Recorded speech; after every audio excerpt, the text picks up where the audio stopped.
बोहाडा हा आदिवासी आणि लोकसंस्कृतीशी जोडलेला पारंपरिक उत्सव आहे, जो 200 ते 300 वर्षांपासून महाराष्ट्रातील पालघर, ठाणे, नाशिक आणि जव्हार परिसरात मोठ्या उत्साहात साजरा केला जातो. या उत्सवात काही लोक देवी देवतांचे रूप घेतात, तर काही राक्षस, प्राणी आणि लोककथातील पात्र साकारतात. सप्तशृंगी, हनुमान, कालीमाता, महिषासूर, वाघदेव, खंडोबा, गावदेव अशा अनेक रूपांचे मोठमोठे मुखवटे घालून कलाकार सादरीकरण करतात.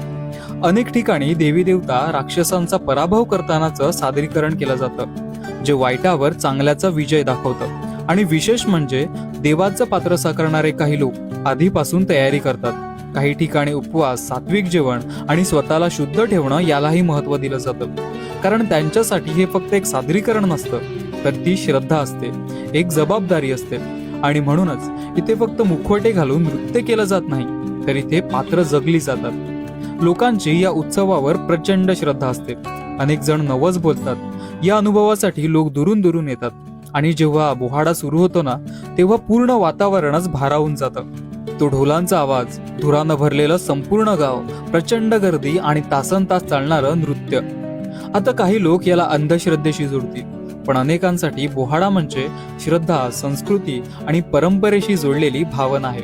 आणि कदाचित म्हणूनच हा उत्सव लोकांना मानसिक दृष्ट्याही सकारात्मक ऊर्जा देतो. बोहाडा हा फक्त एक उत्सव नाही, तर आपल्या संस्कृतीची ओळख आहे. तुम्ही बोहाडा उत्सव कधी प्रत्यक्षात अनुभवला आहे का? कमेंट करून नक्की सांगा आणि मला फॉलो करायला विसरू नका.